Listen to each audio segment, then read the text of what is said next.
Hello and welcome to Making Tech Better, Made Tech's fortnightly podcast bringing you content from all over the world on how to improve your software delivery. My name is Clare Sudbery, my pronouns are she and her, and I am a lead engineer at Made Tech.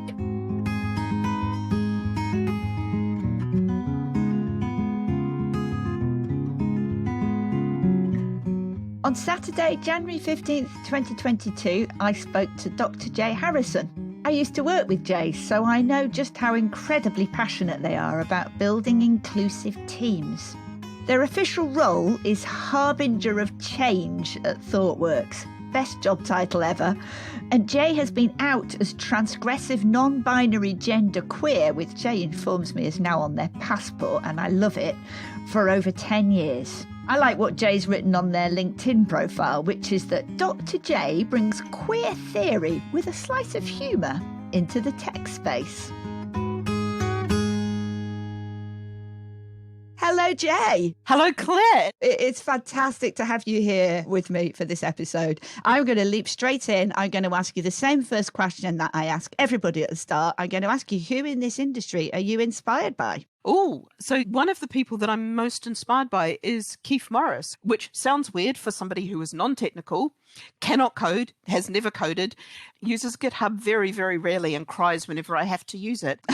To be inspired by somebody who is so almost extremely technical. But when I started at ThoughtWorks, it was just when he released his book, Infrastructure as Code, and I listened to an hour-long talk. I was like, I don't understand the codey technical bit, but I understand why he's doing it and what's going on. And to me, that kind of showed that there was a communication ideal that everyone had of making stuff, even if it's complex, sound simple.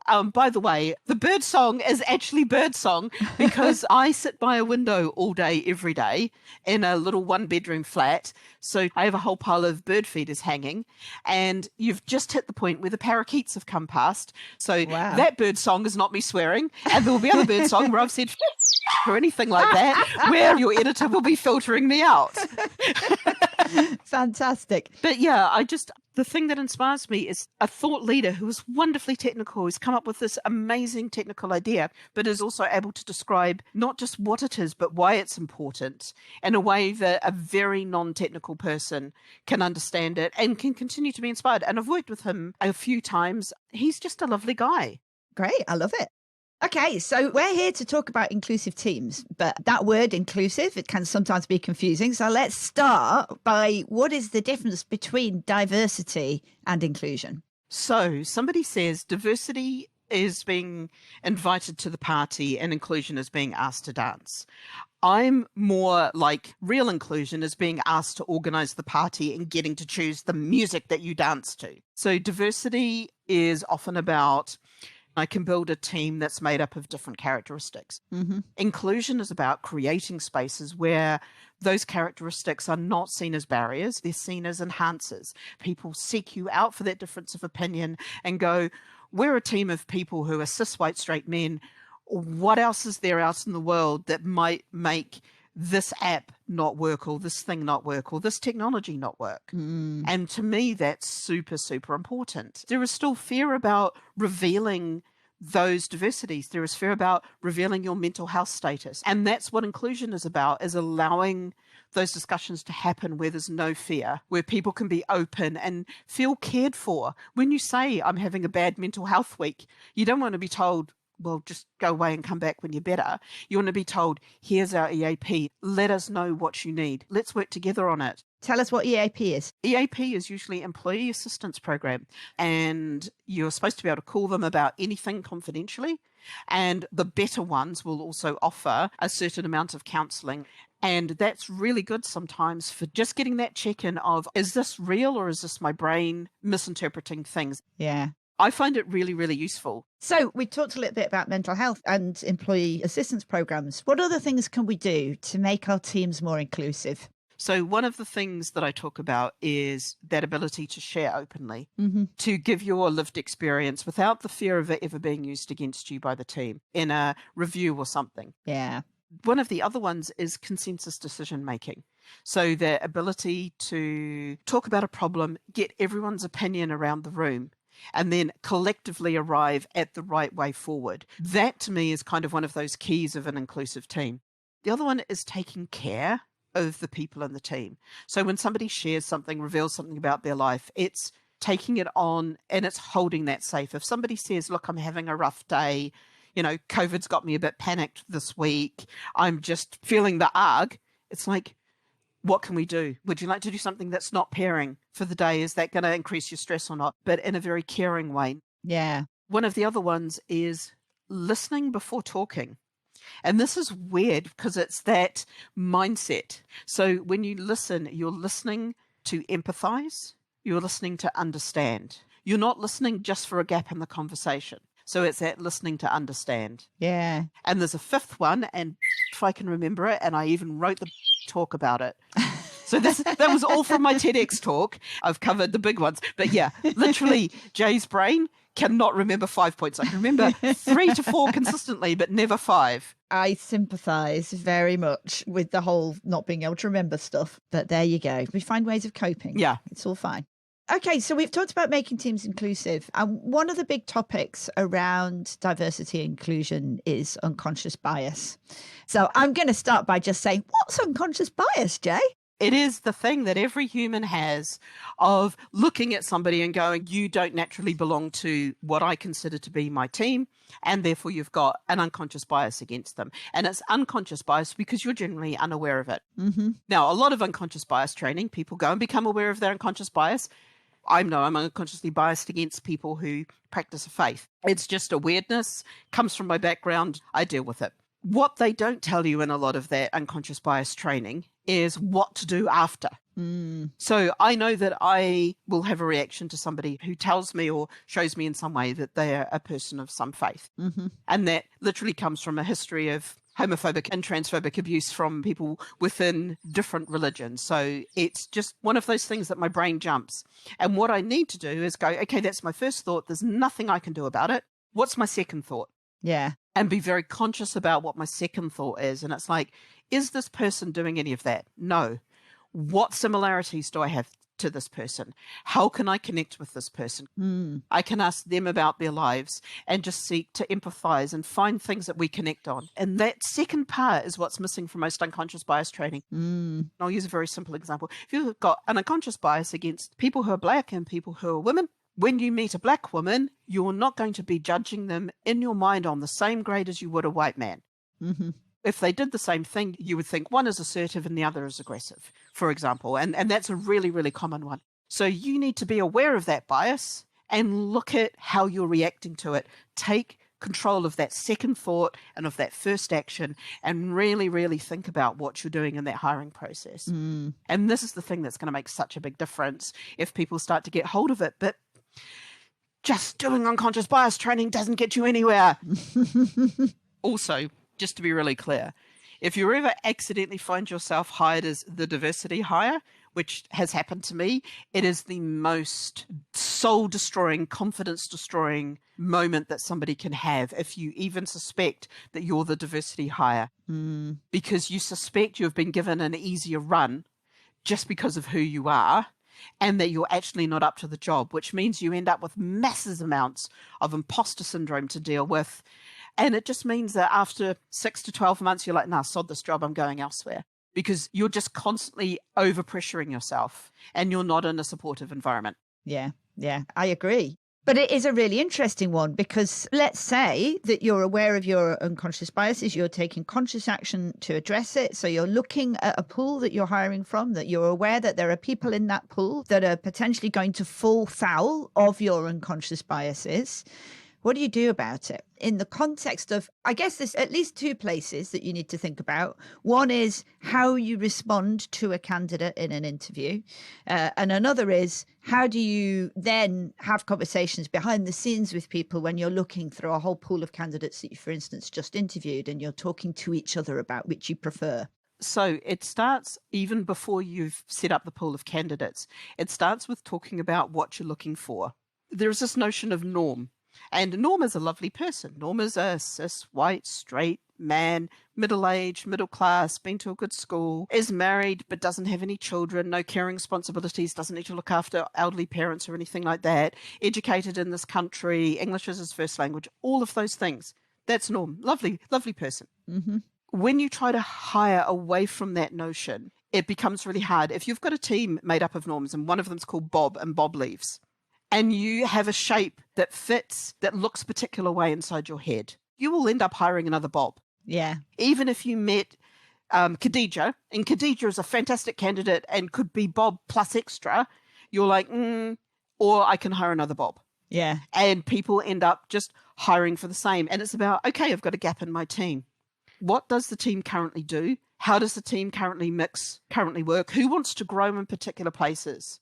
What shapes would be good for the team? What shapes might not work for the team? And then you can go out and you're not just looking at a replacement Bob, because with that mindset, anyone who doesn't look like Bob is going to run up against it. Yeah. And by replacing a Bob-shaped Bob, you don't allow that team to collectively come together and say, actually, I would like to try the stuff that Bob was doing. Can I get some support to do it? And that just enables people to grow and to build themselves as technologists or just as team members. So the problem is right the way back when you write the job description, it then becomes how you interview people, how you look at people. And one of the things is if you hire in somebody who's different to the rest of the team, and after 6 months, they're like, I just don't feel like I fit, I'm going to go. Your question isn't, why didn't you fit? The question should be of the team, why didn't you let this person fit in? Yeah. Not what is wrong with the diverse person. Yeah. Yeah. You know, and Claire can see that I'm really passionate about this, but I've fallen foul of this so many times. Yeah. People have hired me instead of a Bob and then gone, why don't you fit in with a team of cis white straight men who talk about their children and their cars? And I'm like, because I'm not a cis white straight man who talks about children and cars. Yeah. And if we opened out the pool of candidates, you need to allow that diversity of team culture and get the team to rebuild itself anew. Because bringing new people in isn't just them fitting into the team.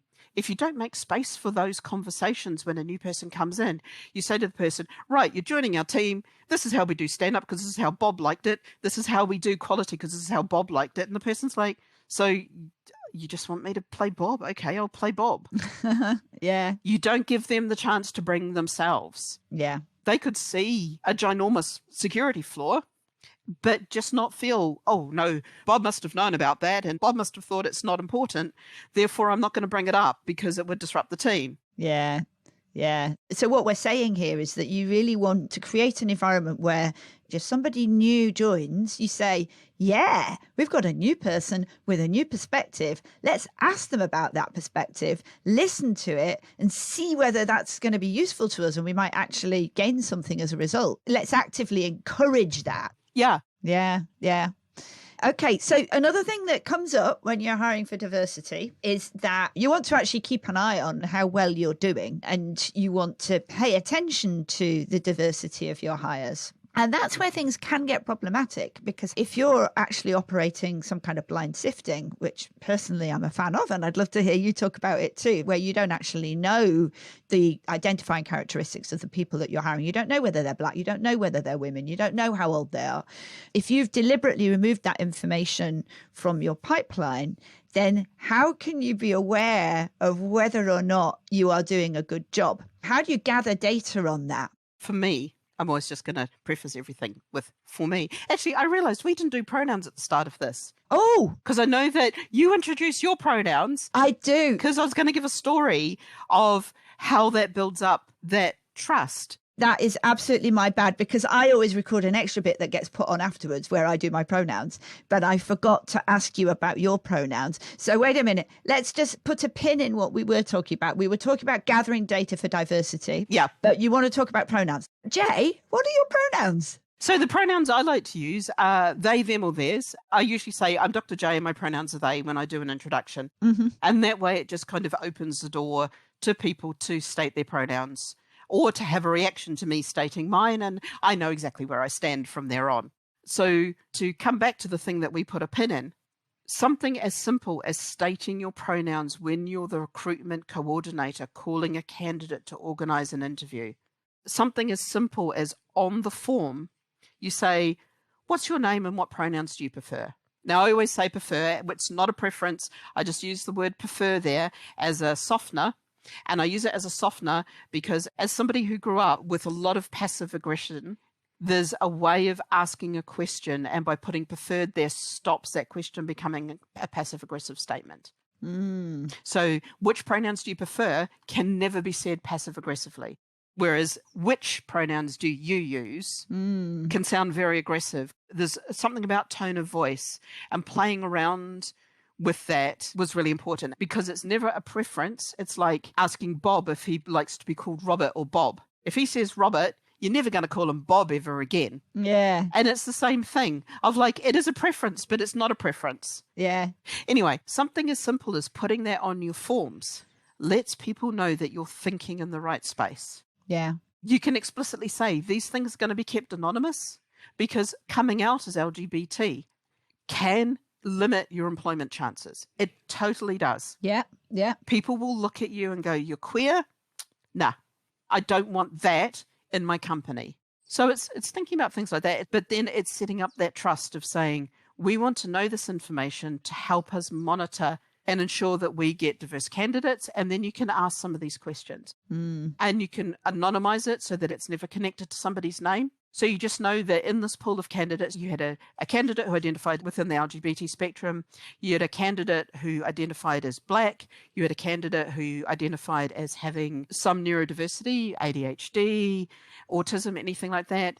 You had a candidate who identified as a carer. There is a perception that you can't ask somebody for those diversity characteristics on the same form that is the application form, because then there's a worry that you might actually use that information against them. And that I'm sure is true because, as you just said, it needs to be anonymous. But if you can say, we want you to fill this in, but this is the anonymous bit, this is not going to be stored in the same place as the data that you answered in the other bit. So can you ask those questions at the same time, as long as you make it clear that they are anonymous? I think you can, as long as you make clear that they're anonymous and you say things like, we are using this to measure our performance against diversity targets to ensure that we are being fair to our diversity candidates. I used to build a tracker for an unnamed engineering firm to track their recruitment, and you could literally see there was a huge drop-off of women once the CVs were read. And this is why, dear candidates, sometimes you are asked to enter all of the stuff on your CV into a form, and that's so that we can strip out anything on your CV that identifies your gender or anything like that. Occasionally, the candidate's gender would come through, but also the moment the interviews got set up, there'd be another big drop. So you'd end up with a very, very small number of women, even making it past the screening interviews. And it was really just being able to track that. You could actually start to go and challenge those hiring managers and go, why is Khadija no good? And they're like, they didn't go to the right school. Or they would say, oh, they have childcare concerns. And it's like, what, none of the men on your team do? Yeah. You know, it's understanding those perceptions and using that tracking to understand why there's a breakdown, finding those hiring managers who are bringing that unconscious bias or even just bias to the filtering, to the sifting. And those people are fewer and fewer in the industry, but they're senior. They're older than me and you. They've been around for a long time, and they influence what gets hired a lot. They also influence what the younger, newer people will want to hire because they want to impress the senior manager. They want to say, hey, I hired somebody who went to the same school as you. Yeah. Oh, fantastic. You run into that, and it's about being able to measure it. It's about being able to see it. I also have an entire thing around the bias in this industry. If you'd like a rant, I can give you a rant. Give me a rant. Give you a rant. Yeah, let's have a rant.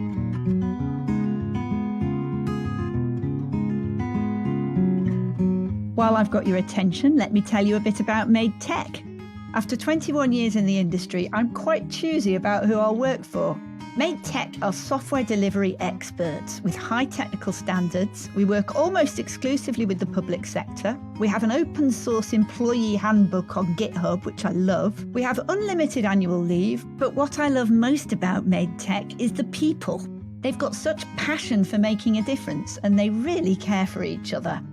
Our Twitter handle is MadeTech. That's MadeTech. We have free books available on our website at madetech.com/resources/books. And we're currently recruiting in London, Bristol, South Wales and the north of England via our Manchester office. If you go to madetech.com/careers, you can find out more about that.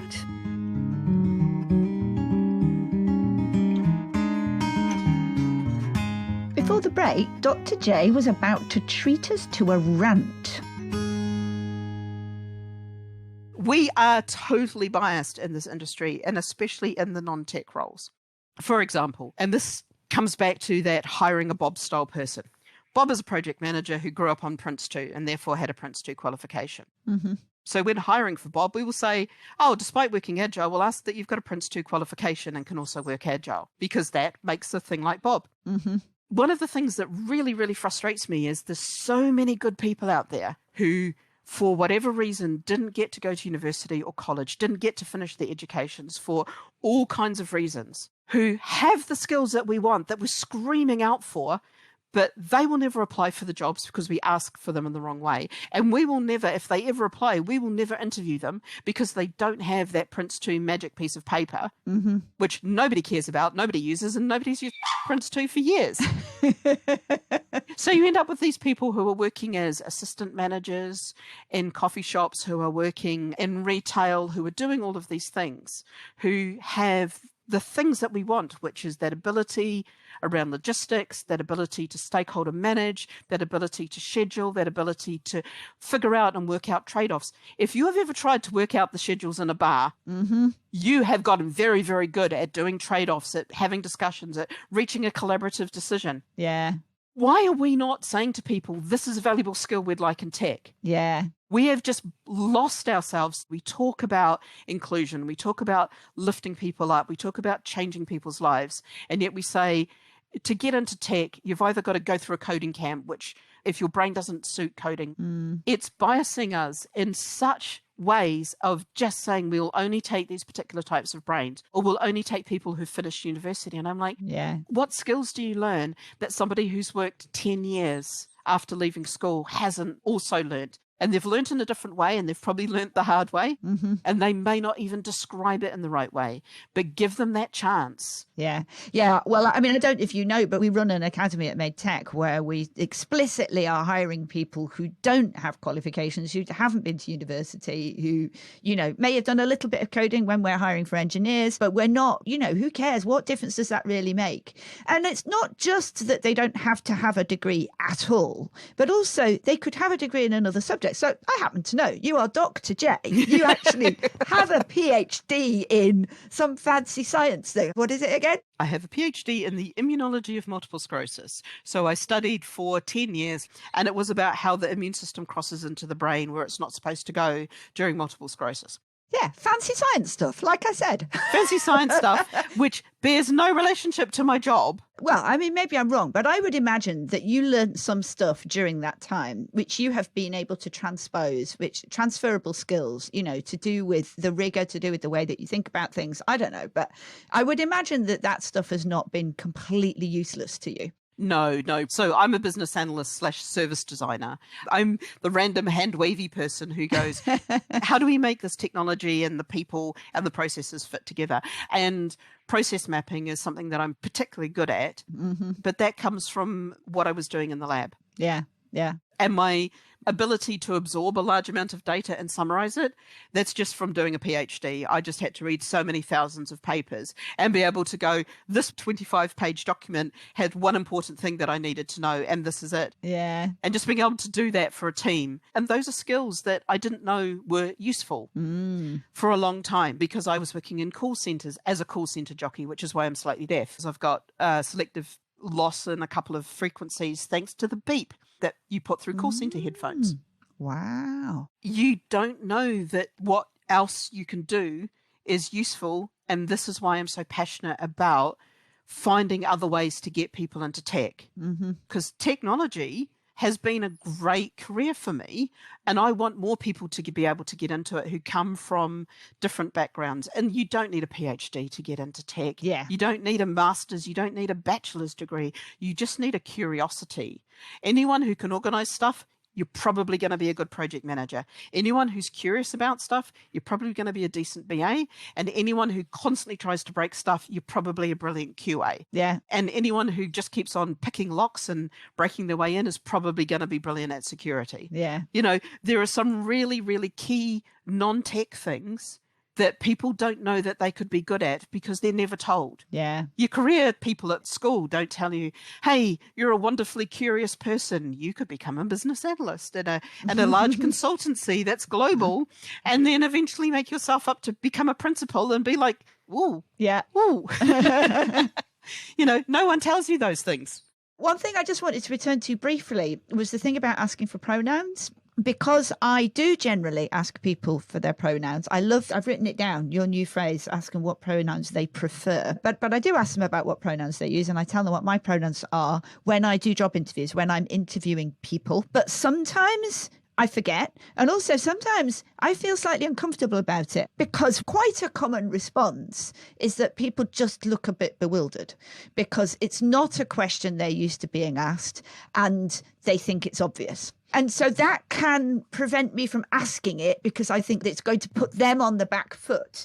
But the thing that kind of convinces me that it's worth doing is, first of all, that actually what it tells them is this is something that we care about at this place. I always make great pains throughout an interview to put people at their ease and make sure that I'm not judging them. This isn't supposed to be a difficult question. There isn't a right or a wrong answer. This is just something that I'm interested in. But what really makes it for me are the times when, and I've got a lovely example, we were hiring for our academy, the one that's about to start, and I asked somebody who may well have been a cis white straight man, and his face lit up and he told me that his pronouns were he and him. But he then said, I'm so glad you asked me. He says, this is what I thought that I would get from Made Tech. I've kind of looked you up and I've been really impressed at what I've seen, and nobody has ever asked me that question before, and it really excites me that you did, that you care. Mm-hmm.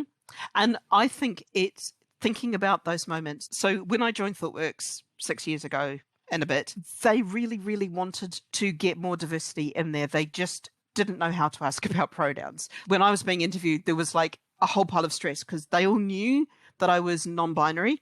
They just didn't know how to ask me what my pronouns might be. They didn't have that language. They also didn't know how to state theirs. Mm-hmm. And somebody who'd just been through the ThoughtWorks interview experience said to me, oh my God, the person interviewing me started off with the introduction saying, hi, my name is, and these are my pronouns. So I felt so comfortable stating my pronouns. And they said, I've never felt so welcomed. Mm. And it's for those moments that you do it. It's not for the people who are like, oh, I don't know what my pronouns are. And it's like, it's really easy.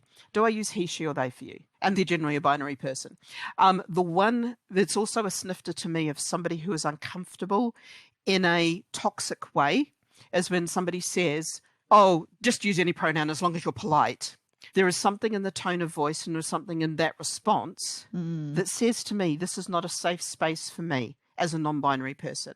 And one of the best things that I've had is when that's happened in a meeting and I've been facilitating and I'll suddenly get a message from a colleague on my screen going, I just heard what they said. Are you okay? Do you need me to step in? And it's just like, oh my God, somebody has not just seen what's happened. Yeah. They've recognized the unsafety that I feel in this space, and they've stepped in to kind of say, do you need me to take over for a minute? Yeah. Just to give you a minute to strengthen yourself. And that to me, I mean, in my podcast, it was actually the first episode, I talk about how the first time somebody gets your name right or somebody gets your pronouns right, you literally have your heart sing. Why would you not want somebody's heart to sing? Yeah. Yeah. Why would you not want somebody to feel that moment of just seenness and indescribable joy of being seen? Just that moment of somebody going, you're Dr. J, use they as a pronoun. I'm going to call you J and not any other name that I might have heard for you. And I'm going to use they as your pronoun. Yeah. Somebody's described it as trans euphoria. And I totally agree with that. It's that moment of just like, and when you see that happen as well, when you use somebody's correct pronouns or when you ask them about their pronouns and you see how much they appreciate it and how much it means to them, then you're like, okay, this is why we do this. Yeah. This is why it's so important. You also very quickly mentioned something to do with allyship that I think is worth highlighting. You talked about how if you're in a meeting and somebody behaves in a problematic way and somebody else who is also in that meeting sees that happen, you talked about jumping in, but what you actually said was they check with you. Do you want me to jump in? I am here for you. I am prepared to act on your behalf, and I'm prepared to be your ally and support you and make it clear to the other people in this meeting that this is not acceptable. But the first thing I'm going to do is check with you. I want people to check with me because sometimes I have made the longer term decision that it's better to let something ride. Mm-hmm. I've been running public meetings for about a year or so for a client. And at the very first meetings, icebreakers and pronouns was really janky, was really hard to get everyone to give their pronouns, but I forced it. I just pushed them. And there were quite a few people who did what is a pronoun or just use any pronoun and things like that. Mm. But now they're not isolated from the crowd. That is very obvious from the next couple of people who state their pronouns, like, I'm Claire and I use she as a pronoun. And that is wonderful because there are people who are going, that's bad behavior. Mm. In this group, we state our pronouns with pride. And it's been interesting to watch that naturally develop and just building the norm that stating your pronoun is the normal thing to do. And I think getting somebody to check in is like, are you okay with what's just happened? And do you need a moment or do you have this under control? And I was like, got this under control. Mm-hmm. And they talked to me afterwards and said, we can now see why you're so exhausted after running those meetings, because there is so much emotional effort that you need to put in some of those places. Mm. You said sometimes you feel uncomfortable stating your pronouns, so you choose not to. Mm-hmm. I don't ever get that choice if I feel uncomfortable. Mm. Yeah. And there's times where people are like, oh, I felt uncomfortable stating my pronouns. And I'm just there like, yeah, welcome to my world. Mm-hmm. But just giving people that space and just recognizing that if you're feeling uncomfortable, somebody else is going to be feeling uncomfortable in that room or in that group stating their pronouns. And by doing it, you're making that space that little bit safer. Mm-hmm. We're in this wonderful new world where pronouns are wonderful. People can be whatever they choose to be and identify as and all of those things, and we can push people forwards. Yeah. Yeah. Brilliant. Thank you. So I'm going to go into the questions that I ask people always at the end. And the first one is just a silly little game that we play. I'm going to ask you to tell me one thing about you that's true and one thing about you that's untrue. So I know this game. You've played this game before, haven't you? The listeners can't see that Jay is now rubbing their hands with glee. I usually play it as two truths and a lie, but I'm just going to do one truth and one lie. Yeah. So one of the things that I'm going to say is that when I skateboard and when I surf, I'm goofy footed. Okay. And the other thing that I'm going to say is that I smashed my leg badly when I skateboarded. Ah. And is goofy-footed a kind of skating term? Does that have a specific meaning? Yeah, it's which leg goes in front. Naturally, most people skate with their right foot in front. But when you're goofy-footed, you skate with your left foot in front. And you effectively skate back to front to everybody else, or you surf back to front to everybody else. Ah, okay. Do you do a lot of surfing? Do I do a lot? I would love to do more surfing, but I live in London. London, Well, the great renowned surf capital of the world. I would love to be back in New Zealand sometimes, where I can look at the surf report at about 4:30 and go, which beach do I want to go to today? And then just choose where I go surfing after work for a couple of hours. That's my dream, but also I can't live in New Zealand. It's not inclusive enough for me. It's not big enough to have a big queer scene. Yeah, that's a shame. So my dream would be to have London with surfing. Yeah, okay. We'll reveal which one of Dr. J's answers was true and which one was false in our next episode. But meanwhile, here's the answer from Ted Young after his interview on hexagonal architecture, where he told us that either he ran and completed a full marathon or that he sold patented technology that Microsoft uses in their Bing search engine. I'm going to guess that the Bing one was the correct one. So no, although we did talk to them. Ah! We actually spent quite a bit of time at Microsoft, and they were interested in the patent and the technology. I don't know why it never went anywhere, but I remember we actually got brought in, but they didn't end up using it. So the penultimate question is, where can people find you? And do you have anything coming up that you would like to plug? Oh, where can people find me? So I use Dr. Harrison, so Dr. J Harrison, on Twitter, Instagram, LinkedIn. My website is drjharrison.com. It is the one thing that I write using GitHub because it's written using Hugo. Me saying that makes me sound like I can code. Literally, our lovely friend Tito had to be on about half a dozen phone calls with me while I cried, talking me through how to set this up. So on that site, there's me giving my TEDx talk. There's a whole pile of different talks. I usually have what talks I've got coming up.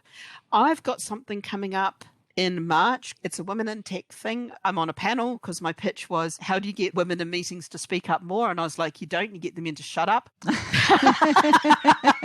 And that was literally my pitch to them as to why I should be on the panel. And they were like, yep, you're going to be fab. I will send Claire the details of that. And plugging stuff, follow me on Twitter, follow ThoughtWorks on Twitter. Podcast. Oh, of course, I completely forgot my own podcast. So I do a podcast with my best friend, Josephine.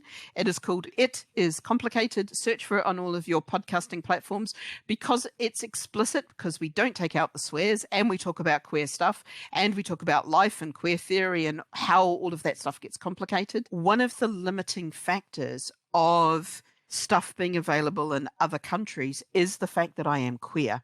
Mm-hmm. There are 72 countries where my existence is illegal, but there's also a number of countries where even me talking about being queer, my existence as a queer person, my sexuality and my gender, the way that they combine even within a workplace context means that this podcast will be inaccessible to some people. And this is one of the really, really big problems with the different platforms and the way that they limit us. For example, Singapore and Russia, just to pull two random examples where promotion of LGBT content is not allowed. The fact that I have said the word queer can mean that this podcast may be restricted within those countries. Wow. I am certainly not going to tell you not to say the word queer, and I am certainly not going to hide the fact that you are queer from our audience. I don't want to do that, and I'm not going to do that. But I think that hits on one of the really interesting blends of technology and social discussion and convention is that there is technology that allows us to publish stuff globally, but there is censorship that exists within that technology and outside of it that means that some of those words don't get out. It might be difficult to find, but we've also got a website, itiscomplicated.me, and you can also find us on Twitter and Patreon. Okay, brilliant. So to end on a high, what is the best thing that's happened to you in the last month or so? And it can be either work-related or non-work related. Tell me something happy. I had a brilliant New Year's. I helped run Queer House Party.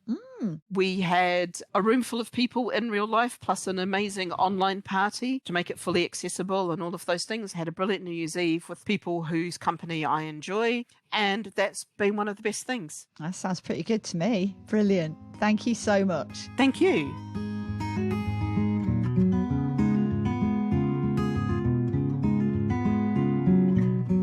As always, to help you digest what you've just heard, I'm going to attempt to summarise it. So what's the difference between diversity and inclusion? Some people say that diversity is being asked at a party and inclusion is being asked to dance. But Dr. J likes to express it as real inclusion is being asked to organise the party and getting to choose the music that you dance to. Diversity matters because our users are diverse.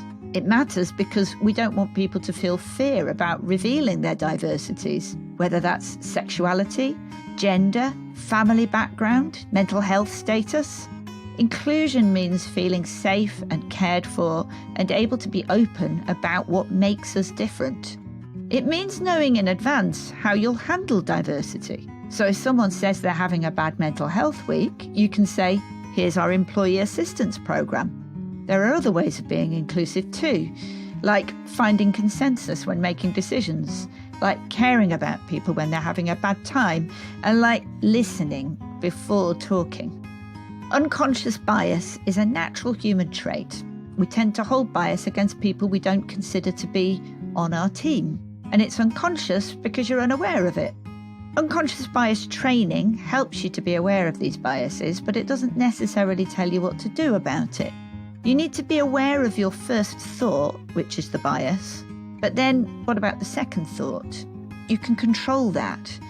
You can find ways of connecting with the people that you're biased against and turning them from out-group to in-group by finding those connections.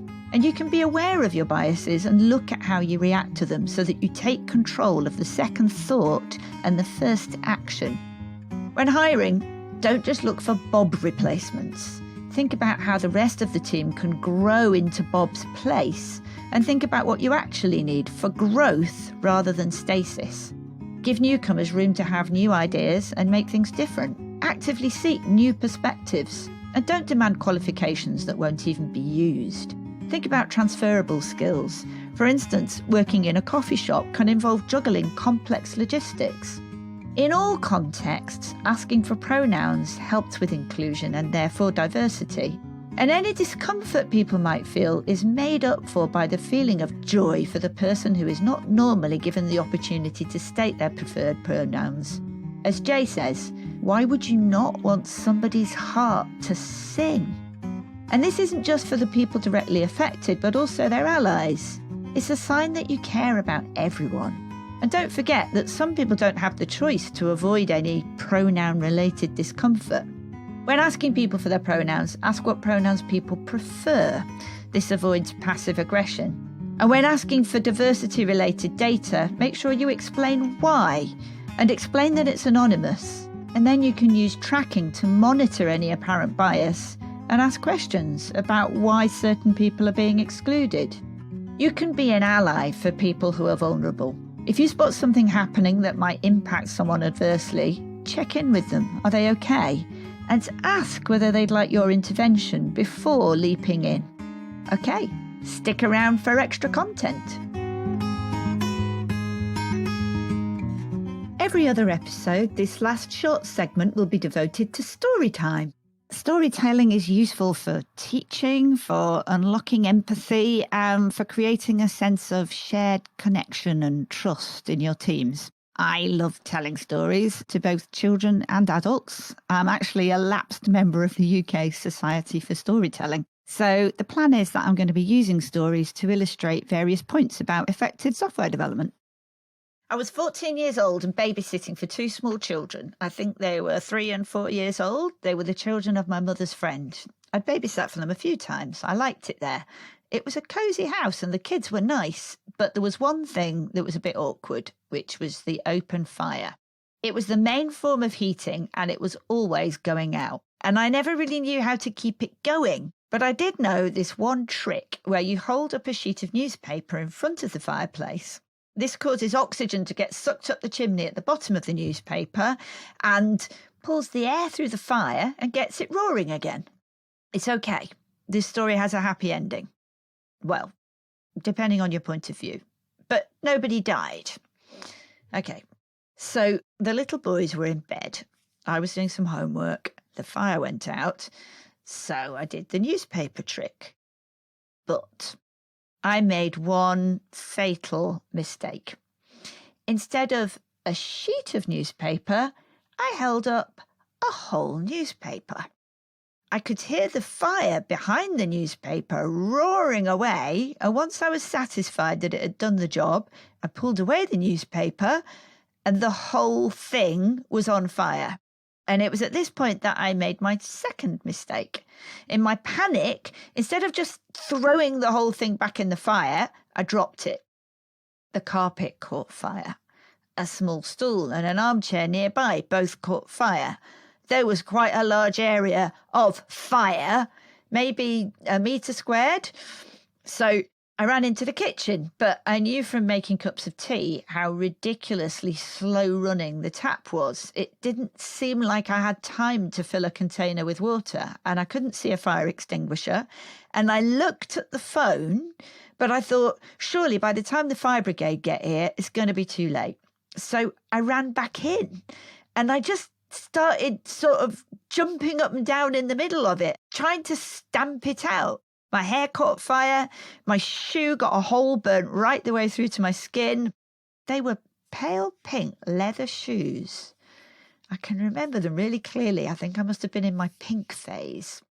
Anyway, somehow I managed to put the fire out, and I was left with a scene of devastation. And then I heard the children calling for me. So I went upstairs. "Claire," they said, "we can't sleep." Why's that? I said. And they said, there are people screaming outside in the street. I couldn't remember doing it, but I think it was probably me they heard screaming. But everyone was basically okay. But it could have been so much worse. So what did I learn? Well, I think the first thing is, don't be afraid to ask clarifying questions.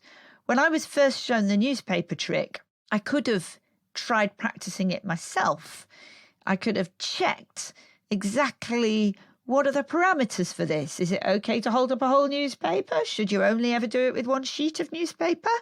The answer is only one sheet. But I think the main thing I learned was always ask for help. When things are on fire, whether metaphorically or in this case literally, it's always okay to ask for help, even if you don't end up needing it. If I hadn't put the fire out, the fire brigade, if I'd called them, would have already been on the way. And actually, I could have been getting the kids and myself out of the house instead of making like some crazy kamikaze firefighter. Luckily, I've never been in that precise situation again, but I do think I've got better at asking for help.